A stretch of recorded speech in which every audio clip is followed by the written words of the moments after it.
Nahanap ko na nga yung pinakamagandang portable toilet na kailangan ko at kailangan ng mga elderly natin kapag nasa bahay lang.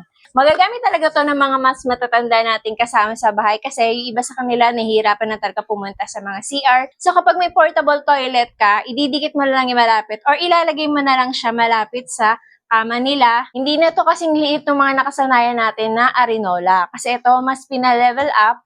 Ito, may hawakan pa siya, may tissue holder. Isang ganito siya, kala mo upuan lang. So, ito para hygienic. May takip din siya. O, di ba? Ito yung lagayin niya ng wiwi. Ito kasing laki siya ng parang yung regular na Arinola na ginagamit natin. May takip din siya.